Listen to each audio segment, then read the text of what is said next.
Welcome to Living a Life by Design. It's the journey back to you and living 365 days of purpose with your host, Esther Graham. Did you know your accountability and possibility is by design? God designed a phenomenal life for you, gave you the gift of choice. Esther helps empower you to discover and pursue the purpose that is already in you. Are you ready to look at yourself and see your future? Then get back to what is really important in life and get in alignment with your true self. Stay tuned to Living a Life by Design.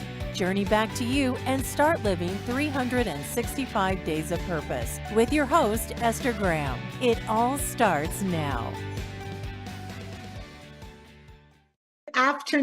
Good afternoon, everyone. Good afternoon. I'm so honored and blessed that you have made the decision to join me today. I'm so excited about our subject or our topic today. It is going to be enlightening. It's going to be powerful. And if you just allow the words that are coming across the airwaves to just sink in, I guarantee you, you're going to walk away with some nuggets about how your life can be radically changed through understanding how you can balance your spiritual life with your everyday life. So I'm excited about that.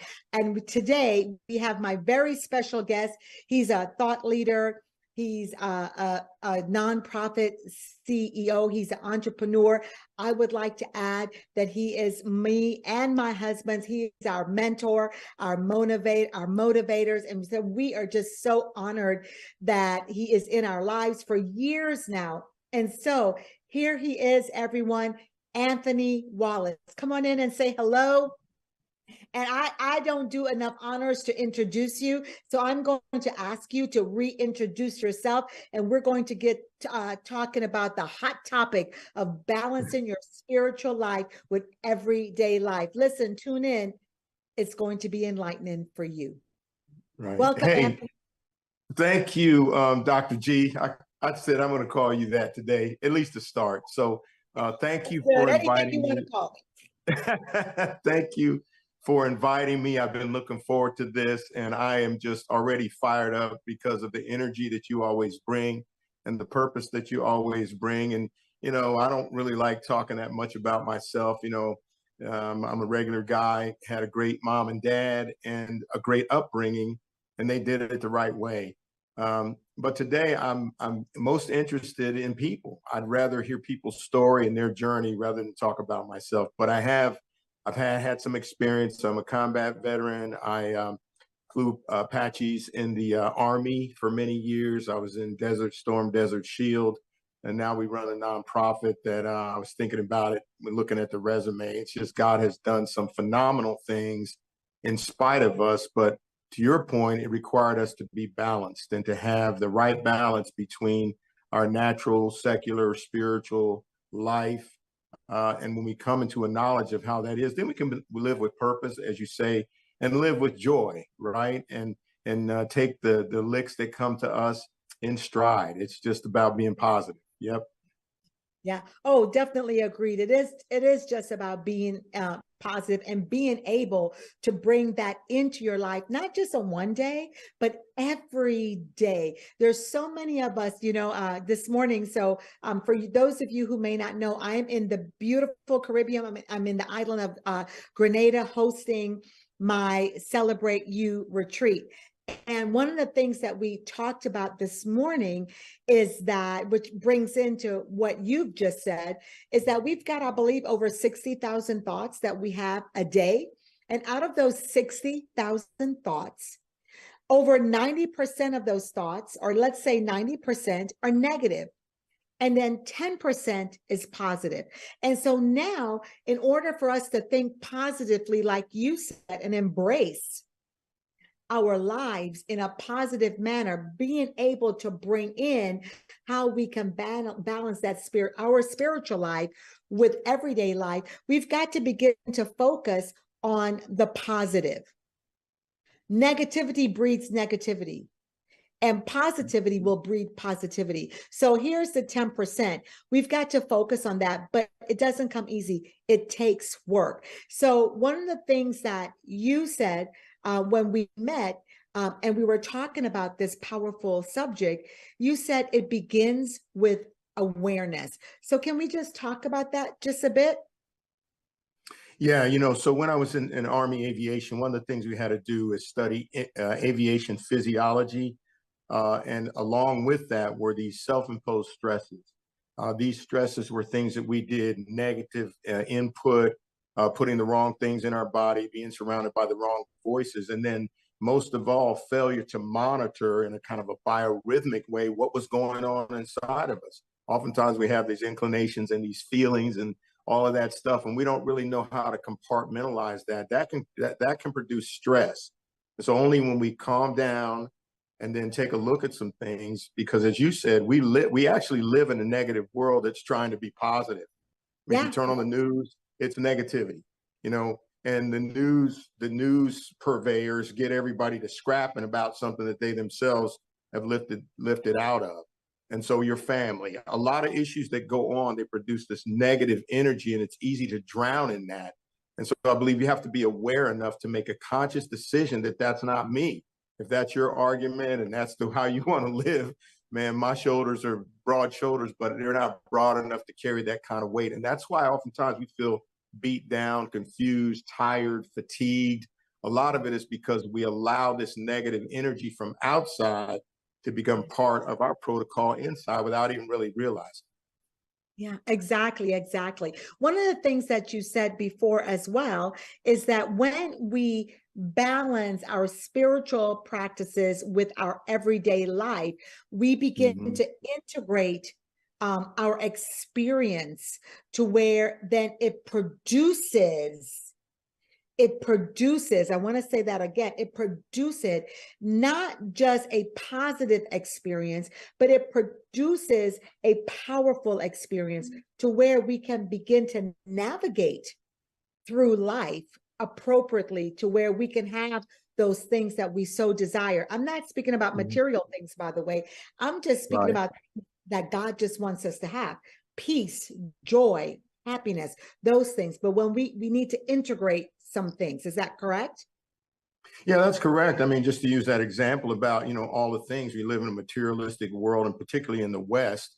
And so we can be captured and captivated by those things to our own detriment, because how many people do we know in our circle and beyond? They have plenty of money. They have material, they have houses in every state or around the world, but they're not happy. They're not at peace. They're troubled. And so here comes the drugs, the alcohol, all the substitute happiness and peace that really is a product of a well-balanced spiritual and natural life. And I'm going to say that really the life we live is a product of our spiritual health. But that many times is what most people neglect. That spirit. Can I continue? Oh, Like, for yes, example, please do, because for this is example, good. you hear this phrase in society, body and soul, or body and soul, and even when you get into the mystical things, body, soul, and spirit.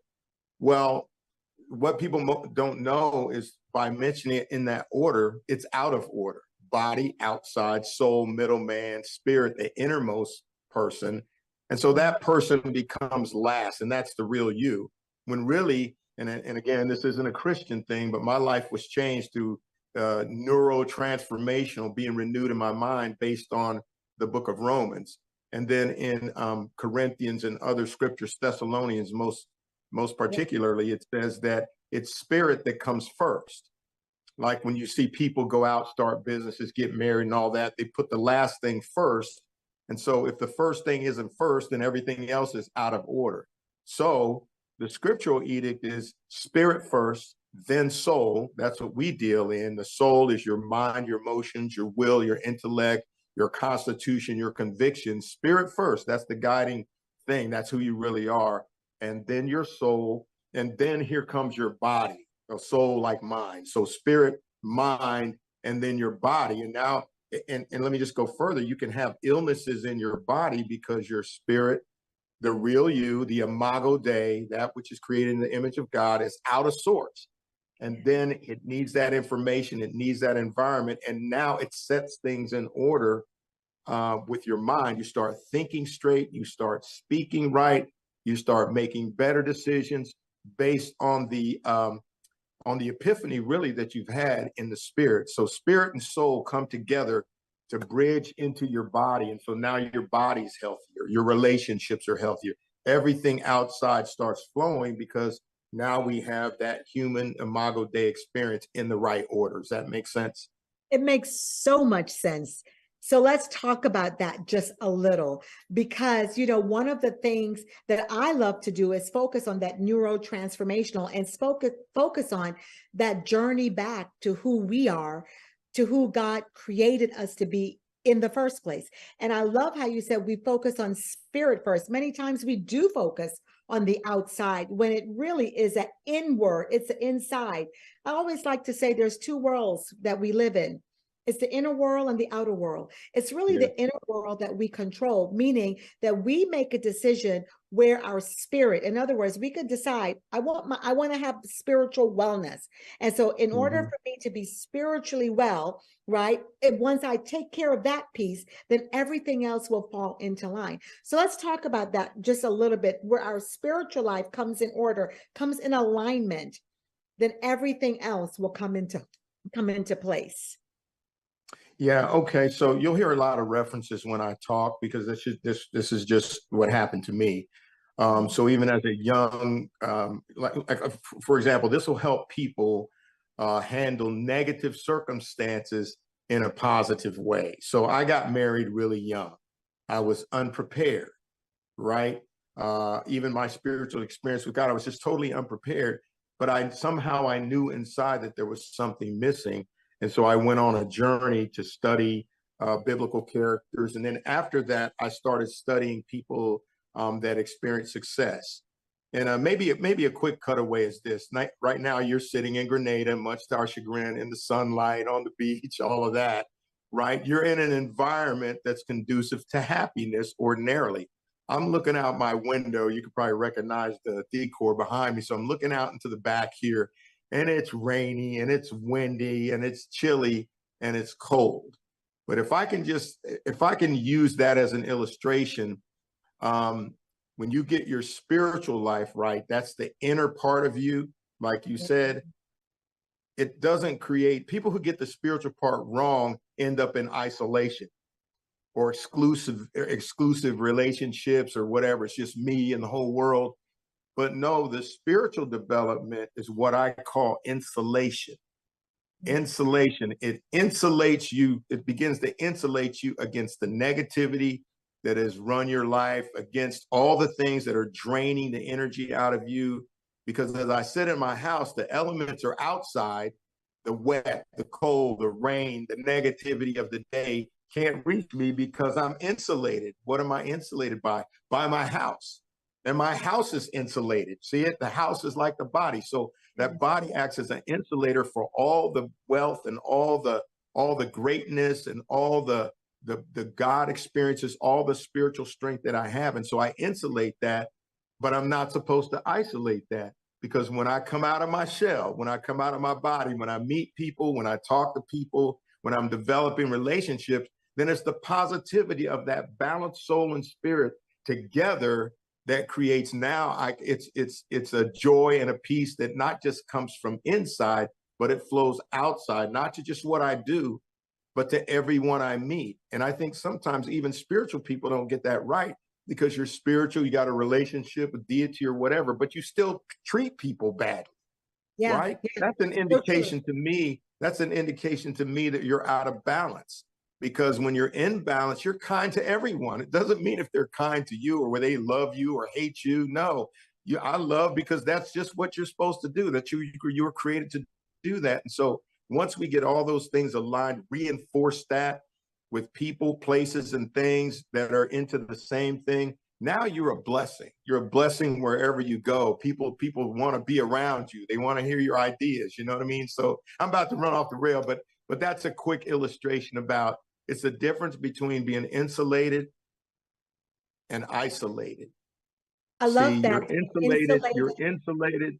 You're insulated. So all the negativity, all the rain falling, all the flood, all the vicissitudes of life, all the challenges, all in my marriage, with my kids, the dog won't bark, the truck won't run. I'm insulated. I'm able to maintain some degree of joy. And I'll tell you, when you meet people, that's like attractive. Like, hey, what's going on? Because I know you're going on with the same thing I'm going on. Yeah, I got married. I got issues. But we know how to do that because our spirit is where it should be. Our soul is in proper place. And then they two together bridge that information to our natural body. And the result is evident to everyone. I love it. I love it. Listen, everyone, we're going to continue this powerful conversation in just a few minutes. So stay tuned.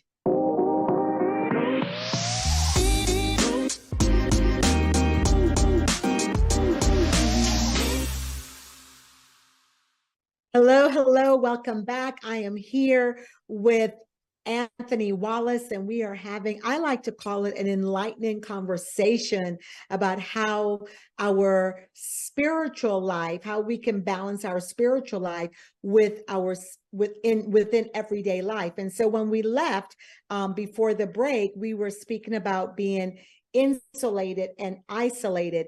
And the thought that came to me was when things are happening to us, and let's say when we're going through things, or we're feeling that we're not in alignment with who we are, who God created us to be, and the things that he wants us to do, the purpose that he's given us, that what we many times do is that we look outward to find that peace, to find that joy, to find all of that, when really we should be going inward. That's like the insulation when you were speaking about the weather, and of course the house, you're protected by the house, and then of course the house is insulated, right? And so here we are now, we're in our bodies, but yet our spirit, which is also an insulation. I know for me that when I'm having some challenges in life, the first thing I do is I go inward.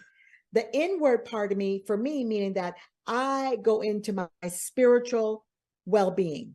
I have to check myself spiritually to make sure that my thoughts are right, my actions are right, all of those things. If I don't check that, then I find that I will be out of alignment with really what's happening around me. It is within my spiritual life. And I like to call it, frankly, spiritual well-being. I call it that because we often talk about health well-being. We talk about mental well-being. We very rarely talk about spiritual well-being.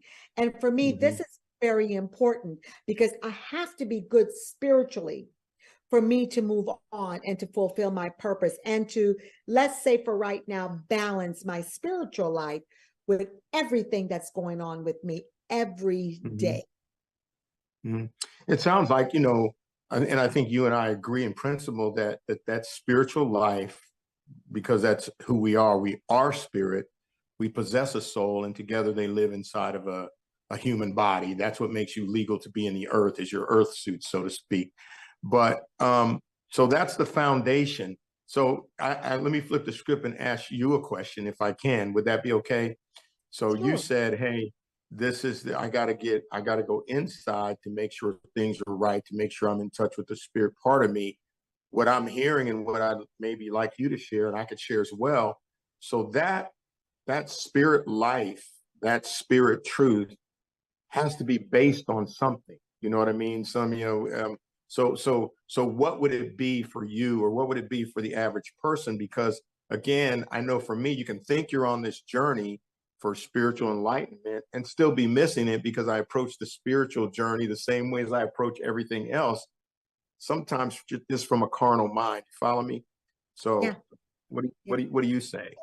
I think for me, my spiritual journey is one of the first things I do is I'll open my scriptures. So, my foundation is that of a Christian. That's what I believe.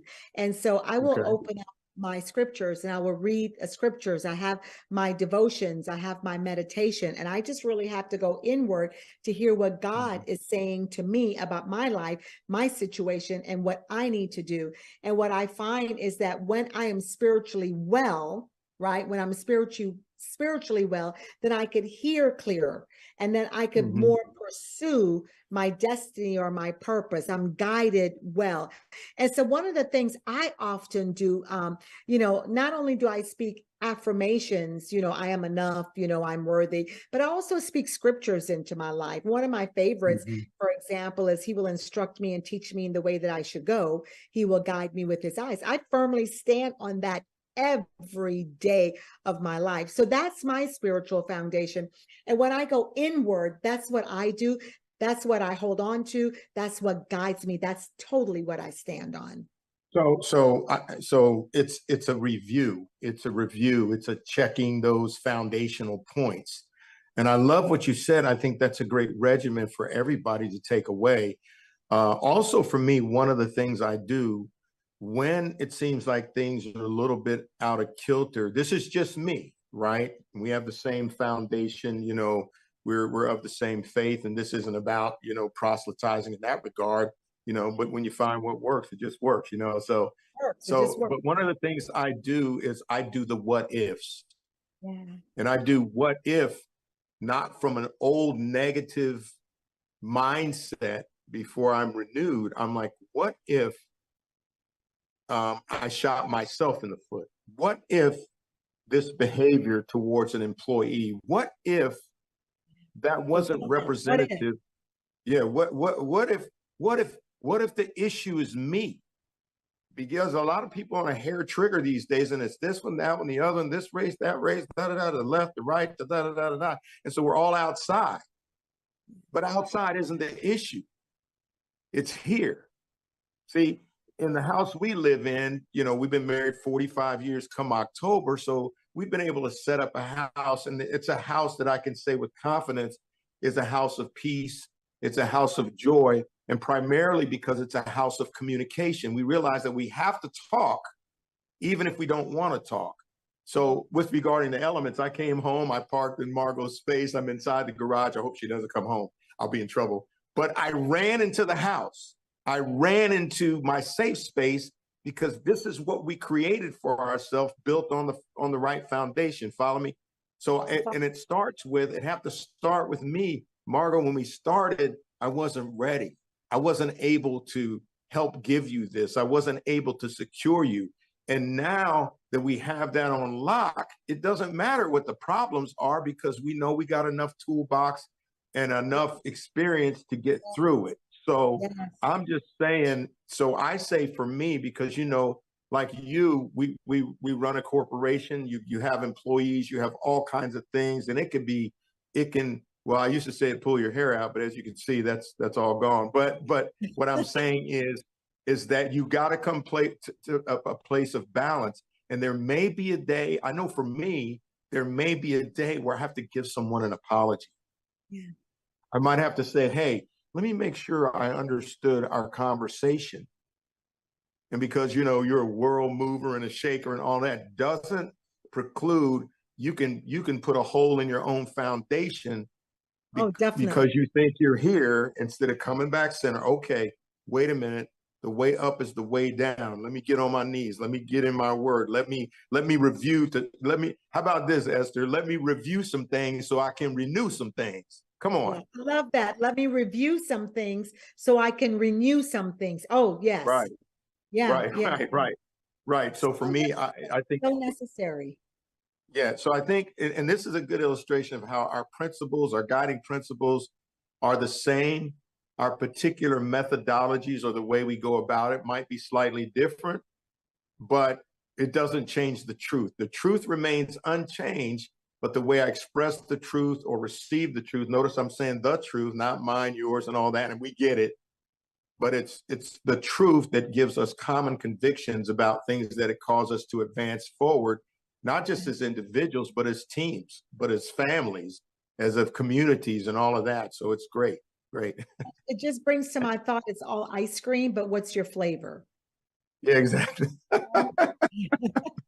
It's all We ice know the cream. guy who gave us that Yeah. illustration, and he Yeah. says, you like strawberry, I like chocolate. And in the natural, we can sit and eat it together and never talk about why you like the other. See, we have common sense, but no spiritual sense. And you say your flavor. See, I don't have to hate chocolate or whatever your flavor is to love my flavor. We can enjoy Yeah, both flavors together. In fact, give me some of that, you guys. exactly. And I think sometimes what we miss when we're speaking about, let's say, again, spiritual wellness or our strong foundation, I think many times we use that as a way to separate us instead of what it was designed to do, which was to bring us together. So can you Hmm. speak to us a little bit about that? I tell you what we're going to do before we get, because that's going to be a really good subject. Let's go ahead and take a break, and we'll be right back with you as we continue our powerful, enlightening conversation in a few minutes. Thank you.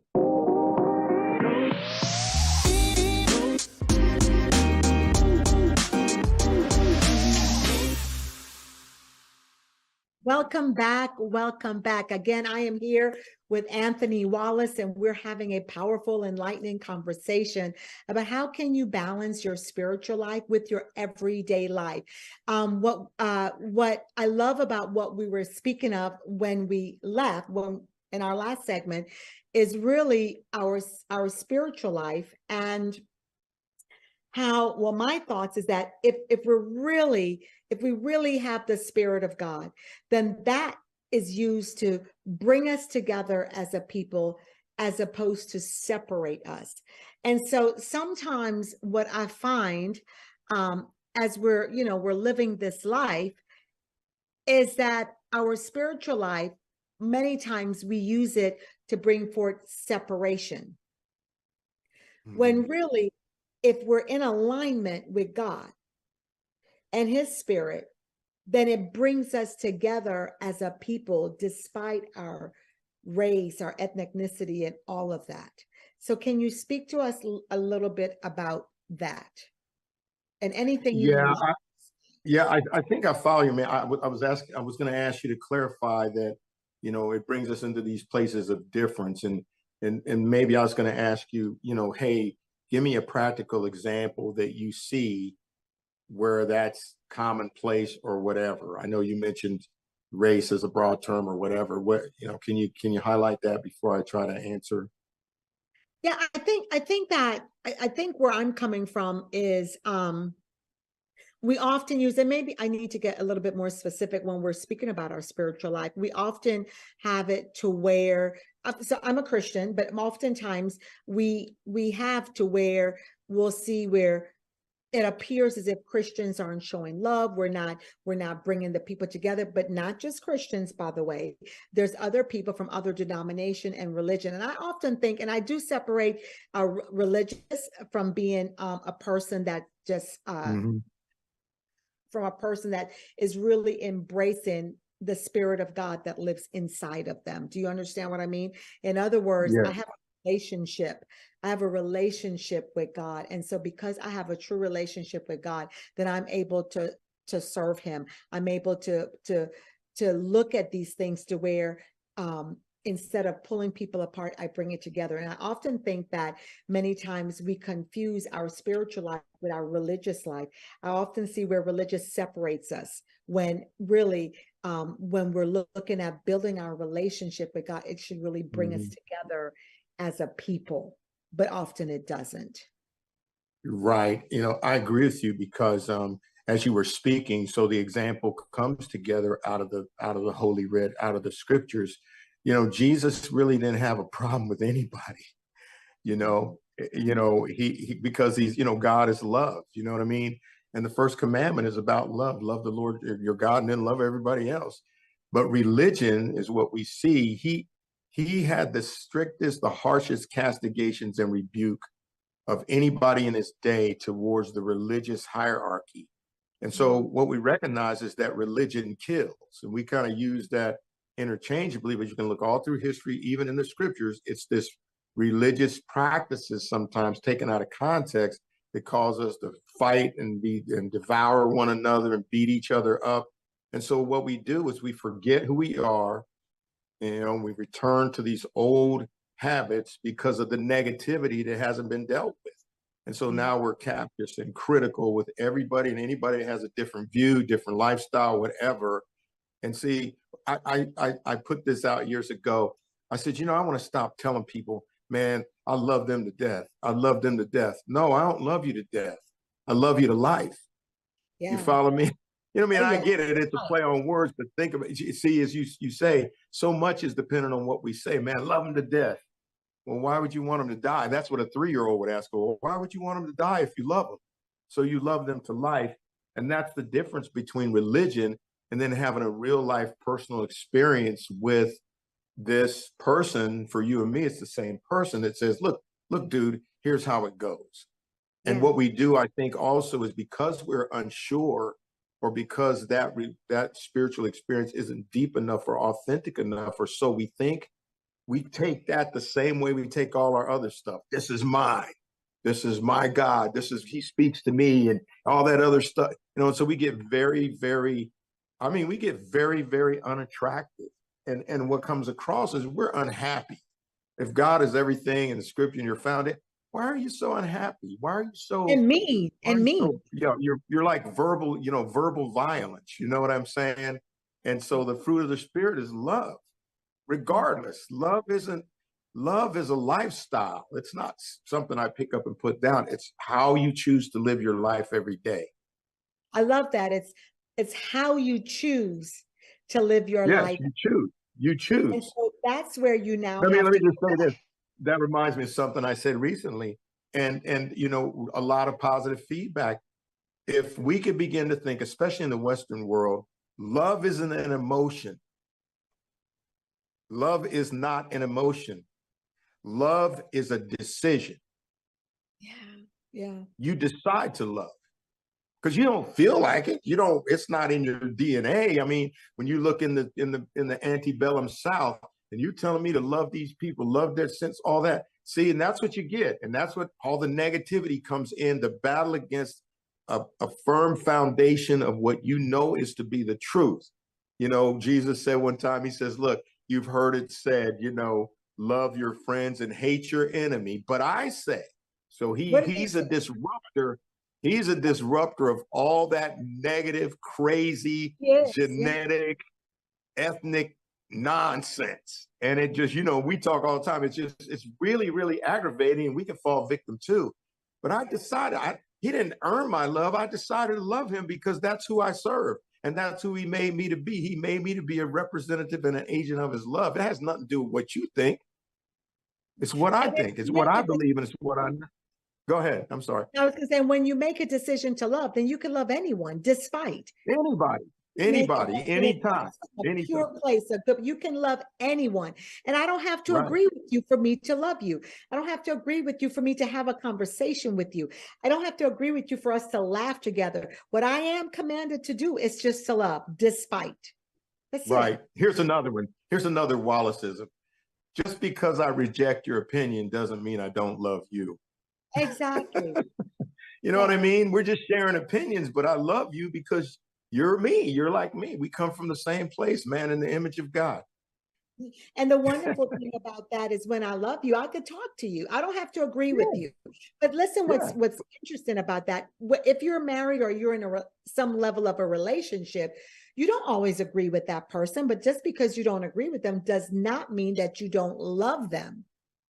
Right. Even when people get a divorce, a lot of people, even when they get a divorce, they'll say, well, we have irreconcilable differences, and all of that. But they'll say, but I love them though. You know what I mean? And so, that's just a very simple example. But I guess the point is that I can disagree with you, but that doesn't mean I love you. But we're living in a world today where we've got to agree. And if you don't agree with me, you're not like me, then we're done. Yeah, and that's where all the cancel culture and all the bad vibes, bad manners, bad thing. I mean, I just listen sometimes, step back out of the humanity that I'm a part of, and I just listen to how we sound. And I'm like, there's got to be a better way. And we know that there is, you know what I mean? So, you've been married a long time. I've been married a long time. I had an electrician come out this building we're building out here.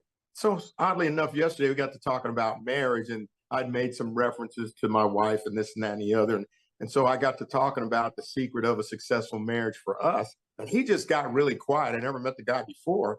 And so I said, well, number one, I tell people, and this is true of relationships, tear down the scoreboard. I love What it. does that mean? What does that mean? She scored, she dunked on me, and now she's ahead by two, you know what I mean? And so now, because if you keep looking at your mental, emotional scoreboard, you're always going to be behind. So don't keep score, because it ain't that kind of game. You know what I mean? Just learn to live with each other. If you're free to be who you are, then why wouldn't your spouse be able to be free to who they are? And we're not talking about abuse or any of that stuff. I'm talking about a healthy relationship with a person that comes into my life to be a blessing, not a curse, not a weight. In fact, if I handle it right, that person helps make me better, and vice versa.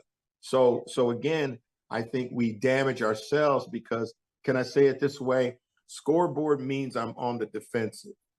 I'm ready to do this. You know, have you ever met people, a lot of abuse, no matter what happens, they're jumpy or they go like this. And so they're always in a defensive posture because they've lived a life where they feel like, whether in truth or in fantasy, that somebody's always out to get me. Somebody's always going to take advantage of me. I can't let anybody do unto them before they do unto you. All of that kind of thing. And so the authentic love that they need, the acceptance, girl, you ain't got to prove nothing to me. You know what I mean? You don't have to agree with me. Just know that I love you. And it's kind of like, how can that be? Because if you could travel where we are, you would know that it's a decision, and I don't have anything to prove, and neither do you, man. Let's just love each other and get to know one another, right? Nothing to Really, prove, nothing to hide, nothing to protect, nothing to defend. This is I just what love it. this is I just love it. what it is. Awesome, awesome.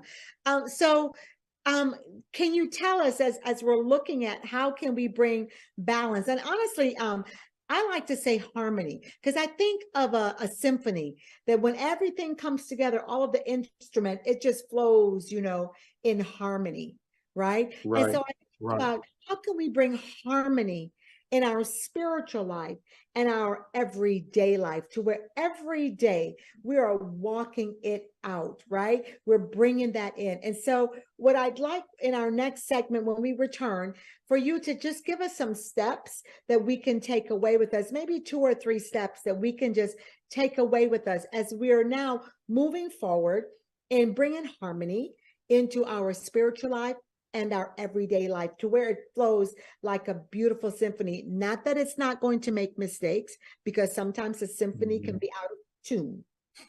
But then, right. but then you keep working to bring it back in tune, to where you're now hearing a beautiful orchestra. Does that make sense? Okay, So we'll got you. come back and we'll just briefly speak about that. Just give us some steps. Yes, ma'am. Sounds good. Thank you, everyone. Stay tuned. We'll be right back.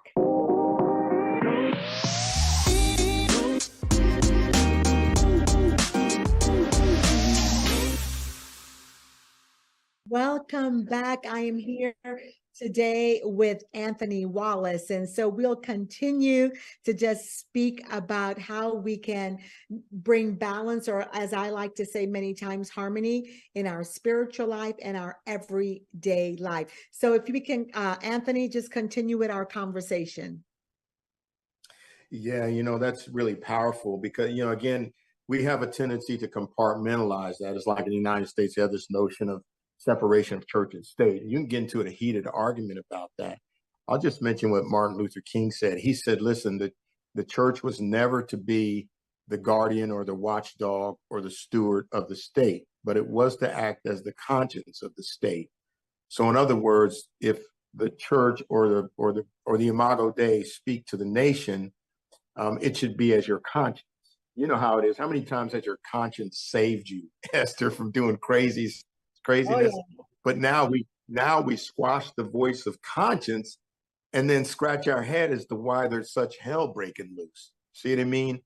So now it's like trying to build this house and not, being into the foundation. So I think that's really cool, because I don't think there's supposed to be a discernible difference. It's only when we take it apart like this that we can examine so that people can know what to do. So you mentioned symphony. How do we bring balance between the spiritual life and whatever is the non-spiritual life? For me, it's all spiritual, because that's the foundation, right?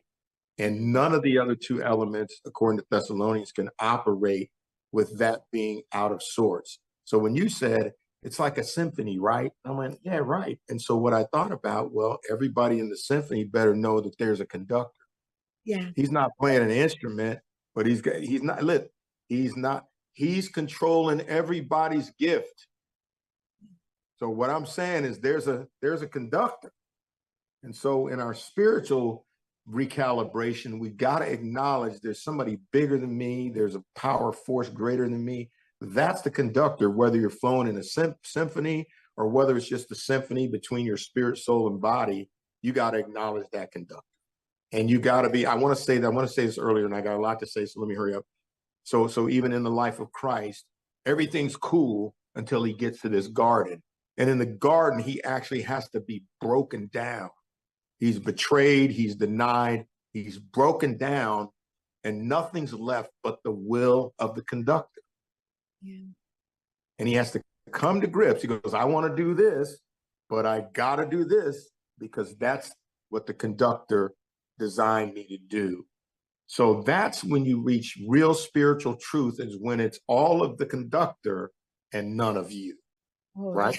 All the conductor. Now he can show you, here's the thoughts you should think. Here's the things you should read. Here's the people you could associate with. Here's what your gift set is for. You follow me?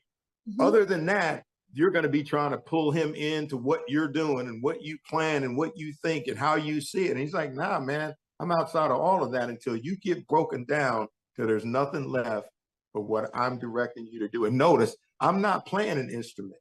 Y'all are playing all the instruments in the symphony. God says, the conductor says, the instrument I'm playing is you. Or can I tune you? Can I play you? Follow me? So that said, I want to move to some practical steps. Number one, we started with awareness. You have to be aware that there's a methodology and there's a notion that's outside of you that's trying to get inside of you. You just have to be aware that, man, there's stuff going on except what I'm worried about. And that'll open you up to opportunities with people that'll come into your life. Just being aware, right? Open. And that's all I'll say on that. The next one is, once that happens, can you make a fair assessment? Most of the judgments that we make are out of bias, our preference, our favorite, ice cream or whatever, but make an honest assessment. And if you have trouble, have a close, trusted friend assess. What's good? What's on my liability side? What's on my asset side? What's good? What's not so good? What needs to be worked on? What are my strengths? So assess that and let somebody help you do that, right? And then thirdly, there must be an acknowledgement that all of that is accurate and true. You have to trust the assessment because you can't see you. And oftentimes, even though you're talking, you can't hear you. So you don't even really know you in that way. It takes somebody, another set of eyes, that's what peer review is about. That's what peer counseling is about, for other people to assess you, to help you grow in this area of life and balance. And then lastly, number 4, action. So I've had awareness, assessment, and acknowledgement. And now, based on all of that empirical data and evidence, what action am I going to take? Am I going to leave it the same? Oh, I'm good. I'm good. And the truth is, you're not, I'm not, we're not. What action are you going to take? And I'll just end right here, Esther. We took an action last October with you in your group, and we went, kind of like a vacation, kind of a work thing, and it stretched me. I'm an older guy. I started to say how old, but I'm not gonna say that. So, and I'm an accomplished guy. I've done a lot of things. I run a multi-million-dollar outfit. But I got stretched because there's still things in me. There's still things I have to face, still things, I need to face so I can trace, so I can replace, and so I can erase and then replace with the right thing. And had it not been for that experience with you, hard, we were crying, we were weeping, we were at our end, but we were broken in the end. And because it was no judgment, no fear, no false promises, no fear of injury, we saw ourselves and everybody there just kind of grow to another place. And so that's what I would say is just, even if you don't get it right now, just, go back and review, get in touch with Dr. G. And she can help in that regard, because it was a tremendous help for us. Thank you. Thank you very much. Well, what's important about that is that you took action, right?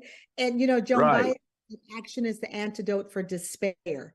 And many Right. of us live in despair because we refuse to take action. Right. And listen, we discussed, if nothing changes, nothing changes. Nothing changes.